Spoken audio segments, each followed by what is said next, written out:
لە کاتێکدا دۆزی ڕۆژاوا پشتیوانیەکی نەتەوەی گشتی هەیە بۆ یەکەم جار لە مێژووی دایانساڵەی گەلی کووردا کۆدەنگیەکی نیشتیمانی هێناوەتە ئاراوە، بەڵام هەندێک تاقمی ئەلمانی و چەپ ئەم هەلەیان بۆ هێرشکردنە سەر پیرۆزیەکانی ئیسلام پۆستووەتەوە.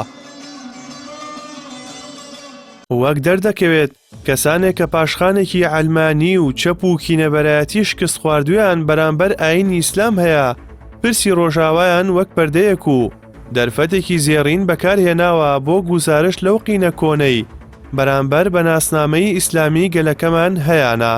لەم چوارچێوەیەدا مەکتەبی سیاسی کۆمەڵی دادگەری کوردستان ڕاگەیەنراوێکی فەرمی بڵاو کردەوە کە تیایدا وێڕای پشتیوانی لە مافە شارستانی و سیاسیەکانی خۆشک و برایەن لە ڕۆژاوە هۆشدارێکی توند و بێپەردە دەداتە ئەو لایەن و کەسانەی دەیانەوێت لەژێر ناوی خەباتی نەتەوەیی مەرامی خراپیان هەبێت و هێرش بکەنە سەر پیرۆزیە ئاینیەکانی گەلەکەمان.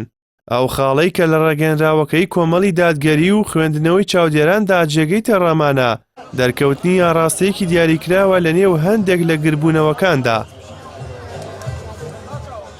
ئەم کەسانە کە وەک نەخۆشی دەڕوونڕووخاو دەناسرێن لە بری خستنە ڕووی داواکاریە سیاسەکان و ڕەوایەتیدان بە دۆزی نەتەوەی گەلەکەمان و مافی کوردان لە ڕۆژئاوا دەستیان کردووە بە سنوور بەزاندن بەرامبەر بە پیرۆزیە ئاینیەکان.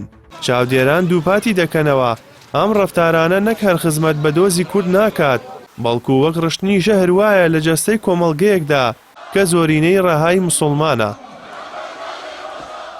ئەم گروپانە کە مێژوویەکی پوکاویان هەیە و پاشماوەی ئایدیاکی شکست خواردوون ئێستا دەیانەوێت لەژێر چەتری عاتیفەی نەتەوەیی ئەو دژایەتەی ئاین زیندوو بکەنەوە کە دەیان ساڵە بە شکست خواردن و بەدەستی خاڵی لێی کشاونەتەوە. کۆمەڵی دادگەری لە ڕاگەیەنراوەکەیدا زۆر بەڕوونی ئاماژەی بەوە کردووە کە بێڕێزی بە پیرۆزیەکان هێڵێکی سوورە و لەژێر هیچ پاساوێکدا قبوڵ ناکرێت.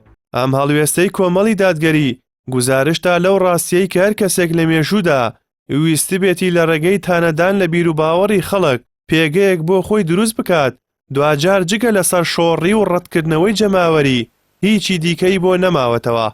چاودێران و ڕەخنەگران باس لەوە دەکەن تێکەڵکردنی پرسی مافە یاسایی و سیاسەکانی ڕۆژاوە لەگەڵ گوتاری تونڕەوانەی دژە ئاین فێڵێکی سیستەماتیکە بۆ لێدانی یەکڕیزی نەتەوەیی. ڕاگەیەنراوەکەی مەکتەبی سیاسی کۆمەڵ پەیامێکی بڕبڕەشکێنە بۆ هەموو ئەو لایەنانەی کە دەیانەوێت لەژێر ناوی ئازادی و پشتیوانی تیرە ژەهراویەکانیان ئاراستەی پیرۆزیەکانی کۆمەڵگە بکەن. پەیامەکە ڕوونە ڕۆژاوا دۆزێکی نەتەوەیی و مرۆییە و پشتیوانیکردنی ئەرکە نەک سەکۆیەک بۆ ساڕەشکردنی گرێدەرونیەکانی ئالمانیا تونڕەوەکان.